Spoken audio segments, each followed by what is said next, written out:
Welcome to Cats Go Weiss Schwarz. Today's video I will be doing a deck profile on my Bang Dream MyGo AveMujica deck. This is the bar pants deck that features the Oblivionist level 1 bar combo with the Tamori level 3 pants combo. Without further ado, let's get into it. We'll start with the level zeros. The first level 0 in the deck is 4 copies of this red Masquerade Tamoris. She is a 1500 attacker that says when she goes from stage to waiting room, you may discard a card. If you do, look at up to 4 cards from the top of your deck, grab any music character from among them, send the rest to waiting room. If you milled a copy of herself, you can choose a copy of herself in your waiting room and send it to the bottom of your stock. This is a really fantastic level 0. It's a great opening card. It's a card that's good throughout pretty much the entire game. Gives you stockless deck speed. It's stockless way to just grab specific characters. It's not limited to a level of a character you grab. You just grab any music character, which is every character in the deck. It's just a really, really great starting card.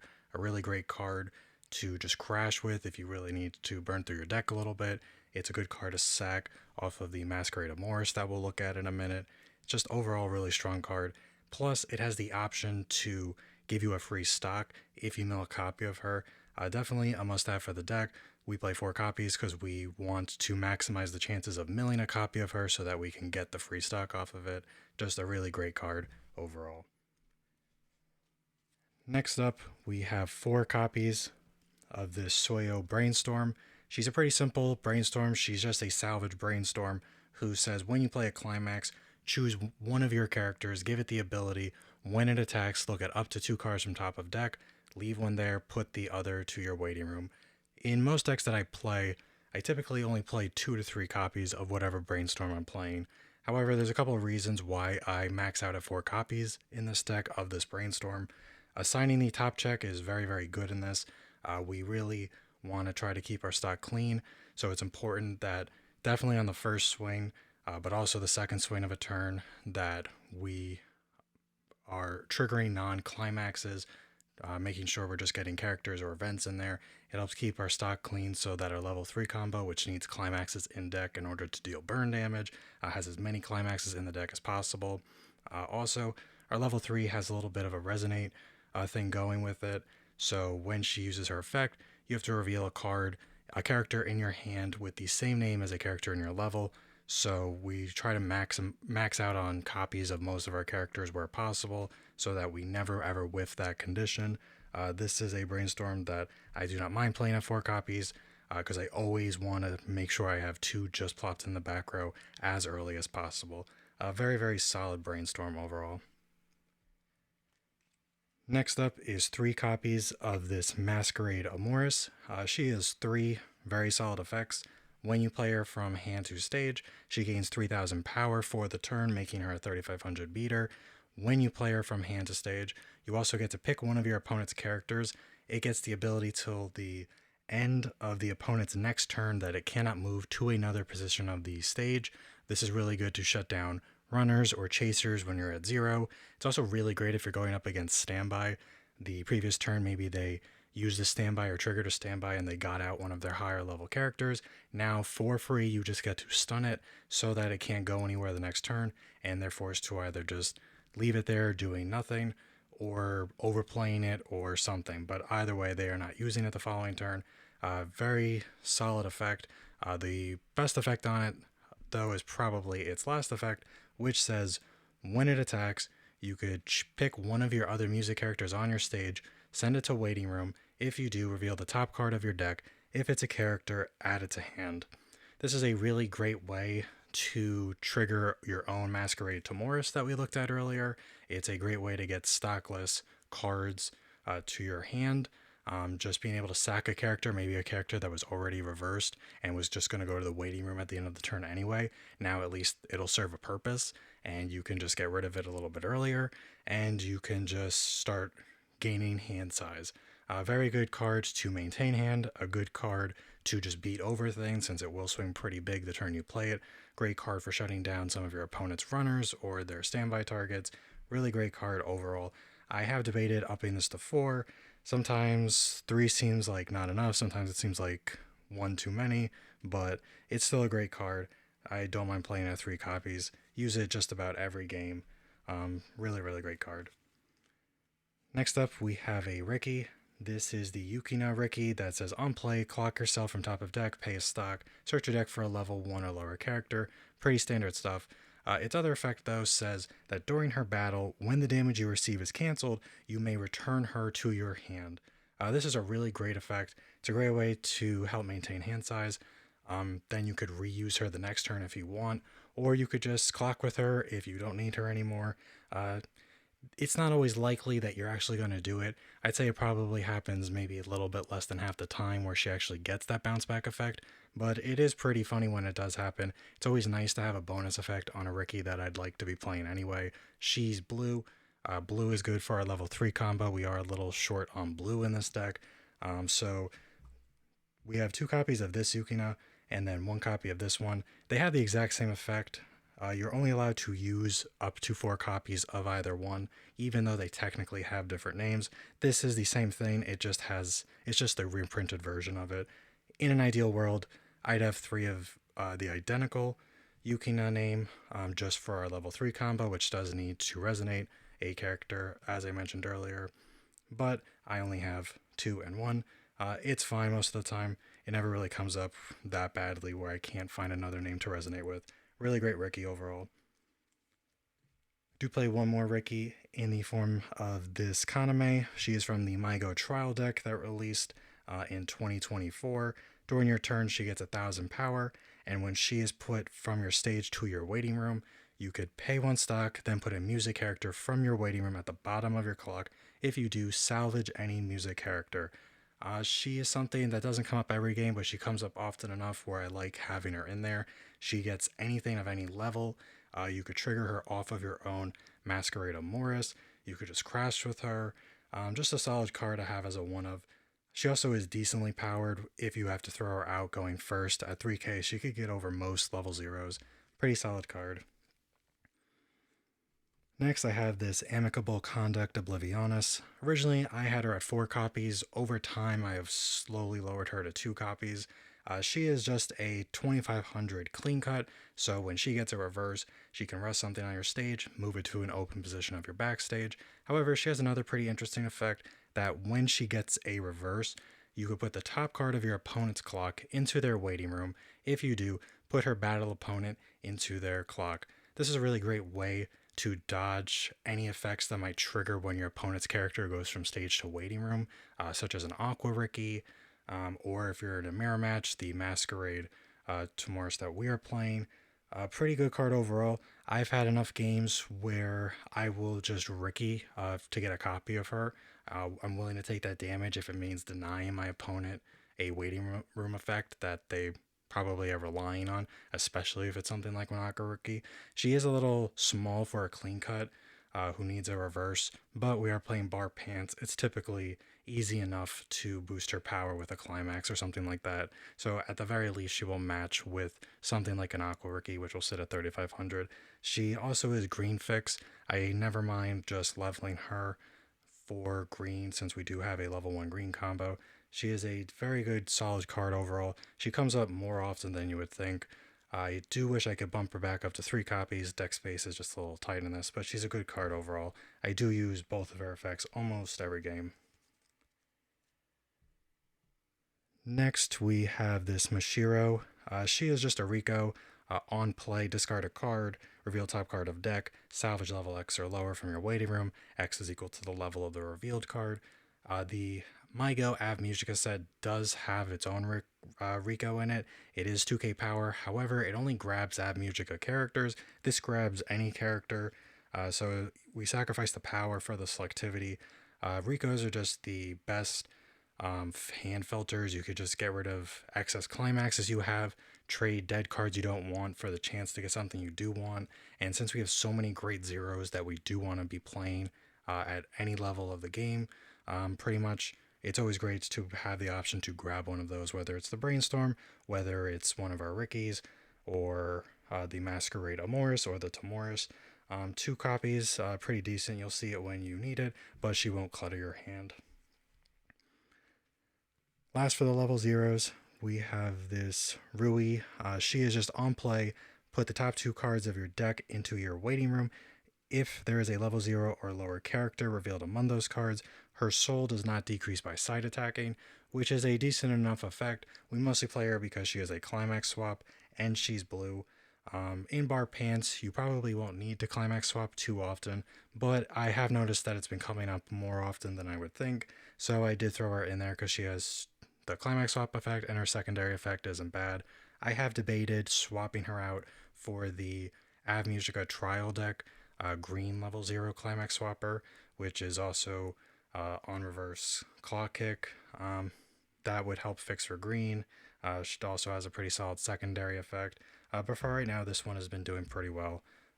Climax Swapper is generally a good card to have, so I don't mind her being there, even if space is a little tight, and I don't use her necessarily every game. Now going into our level 1 combo, we play 4 copies of this level 1 Oblivionis. She is on a bar. Her climax combo is when she attacks, if you have the bar and you have 2 or more other music characters, you could look at up to 4 cards from the top of your deck. Then you could add a music character to your hand, or you can send a music character from the revealed cards to your stock. If you send it to stock, she gains 1,000 power for the turn. It's a very solid effect. We have seen variations of this effect under different climax triggers in the past in different colors, such as the Asana from SAO 10th anime anniversary set. However, unlike that Asuna, this does not require a full field. It's which can be a little difficult to meet at level 1. You just need 2 or more other characters. So as long as you're swinging in 3 lanes, then she will be able to meet that condition. Very solid card, very good versatility. Sometimes you're full on hand. Sometimes you brainstormed and hit more than you wanted, and now you just need some extra stock. Better to have the option to put a card to stock if you really don't need the hand. She is something that is very, very easy to loop because she's on bar. A very solid combo that is probably made a lot better by the fact that she has a changer, a 1/0 green changer. We have this card that says when you play her out from your hand, you may put the top 3 cards of your deck into your waiting room. It's an optional effect, so you don't have to do it, but it is a way of stockless, handless deck speed if you do need it. She also has an effect that at the beginning of your climax phase, you may rest her. If you do, swap her with a copy of this Oblivionis from your waiting room. Then that Oblivionis gains 1,000 power for no reason. This changer right here, it is very, very good. I think it's the reason that the Oblivionis is such a highly played level 1 combo. It would be very good on its own, but this effectively means you're playing 8 copies of your level 1 combo, and it's on a bar, so it's pretty easy to recur. And in this deck, we're playing bar pants, so it's even easier to make sure that we always have a bar. And just having a card that can just change into your level 1 combo from your waiting room for free effectively. All you have to do is rest it, which isn't exactly a cost. The only reason I could assume that they've put that there is so that you can't rest it with some other effect and then still change into it. But no one's really playing any card like that in Bang Dream to begin with, so it seems like they put it there as more of a formality of a cost than as an actual cost itself. This card makes the entire level 1 combo so easy to loop. Once you just start using a couple of copies of your level 1 every turn starting at level 1, you're always going to have a full hand. You will start sending cards to your stock and just building a ton of stock if you need it so that you could use it on early plays and brainstorms. It is a really ridiculous card. At some point, Bang Dream is going to get hit.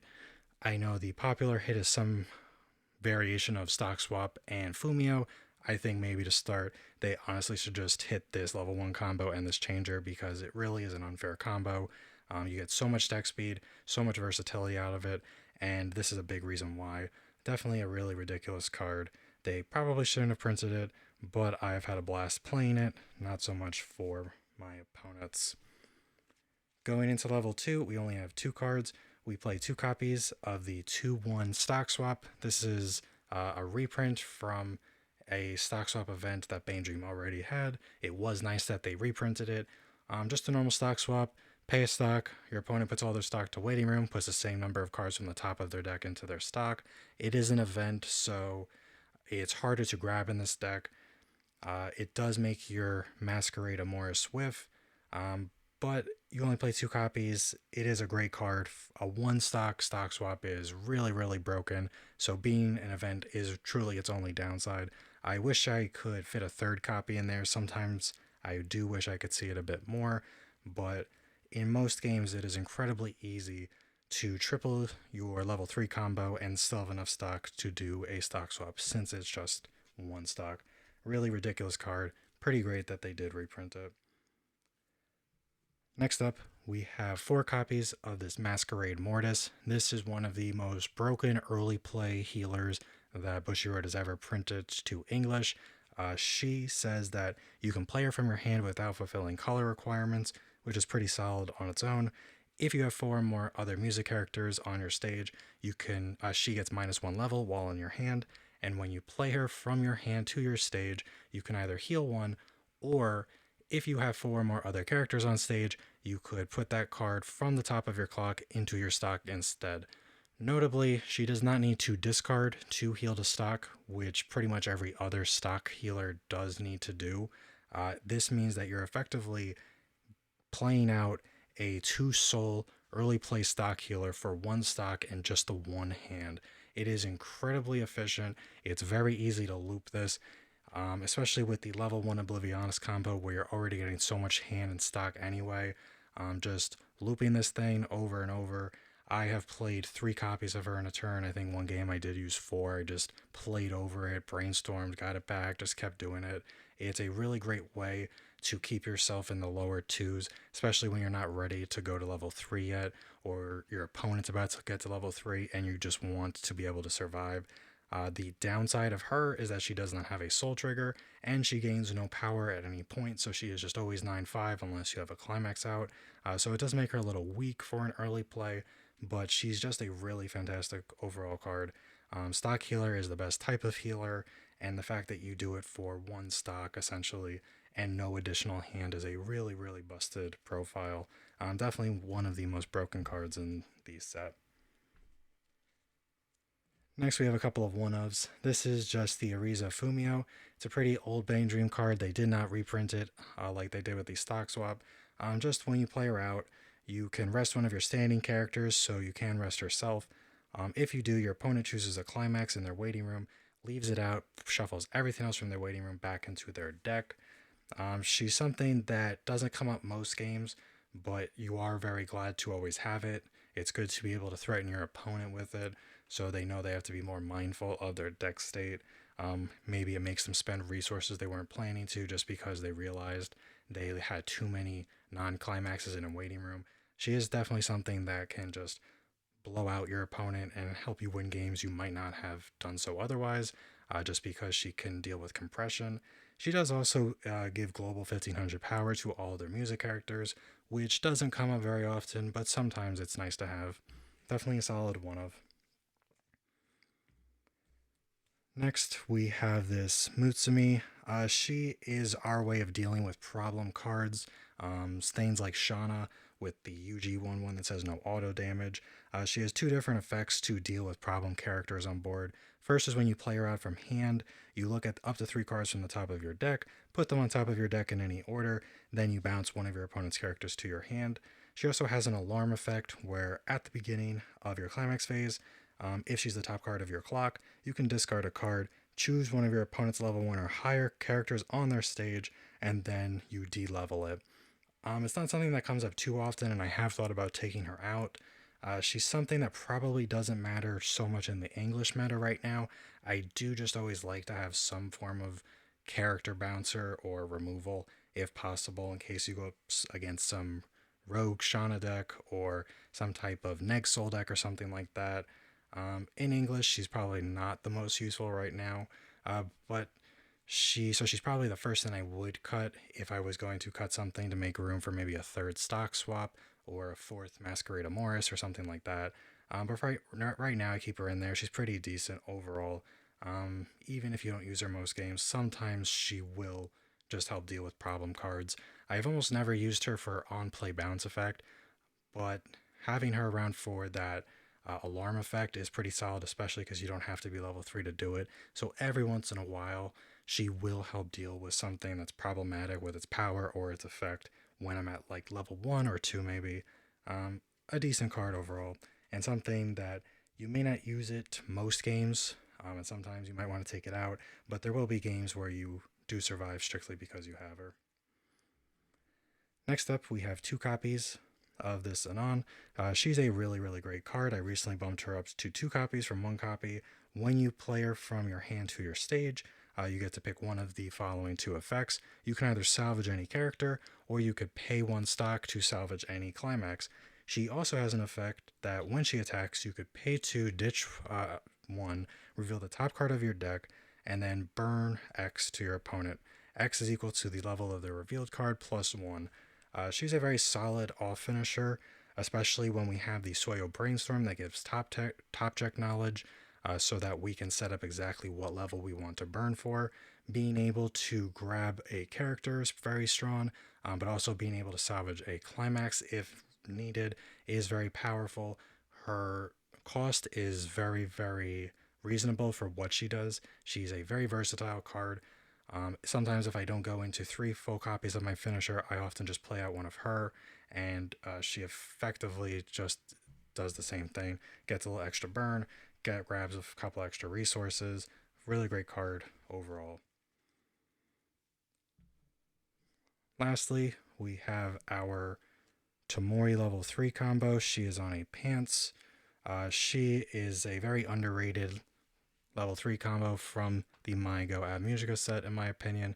Her climax combo states that when you play the climax, you can search your deck for up to 2 music characters, show them to your opponent, and add them to your hand, shuffle your deck. Pretty basic. However, she also has another effect that is not tied to the climax combo, which is pretty cool, that says when she attacks, you can discard 2 cards and then reveal a character in your hand with the same name as a character that is in your level. If you do, choose one of the following 2 effects and do it. You can either heal 2, which is pretty strong, considering she has no on-play effect, or you can mill the top 4 cards of your deck, and then for every climax that you milled, burn 2. She is a big reason, in addition to wanting to just keep my stock clean, why I like to have 2 Soyo Brainstorms in my back row at all times.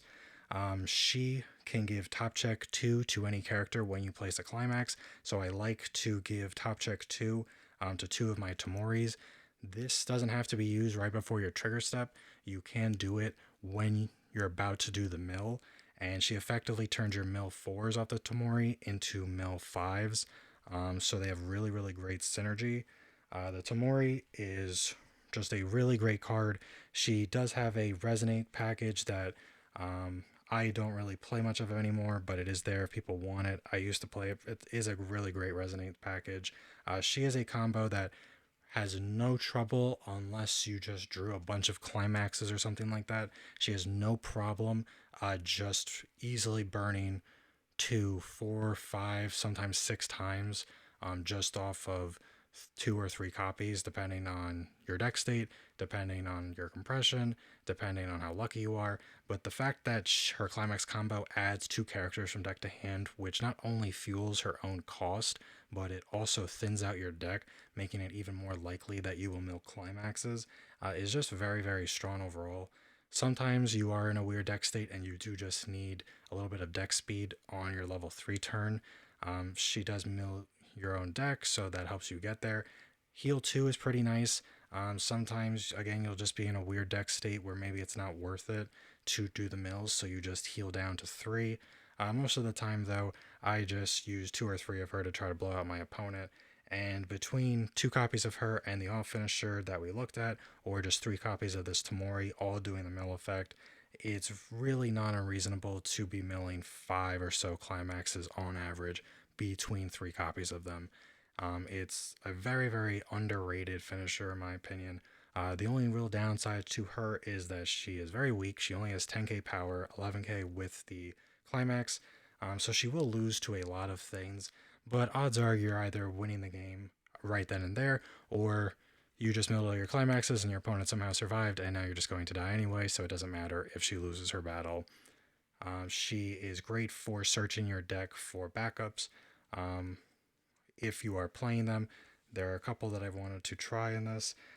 So she doesn't use any stock for her effect, which means you are building stock that you can use the following turn for backups if you really want to. Overall, just a very, very great card. One of my favorite things about her is the fact that you can use her burns or her heal effects in if you don't have the climax. When you're playing bar pants, that's probably not going to come up too often where you don't have the climax, but every once in a while it will. But then you'll still have a decent sized hand, and you'll just still be able to do her burn or her heal effects anyway. Just a very solid card overall.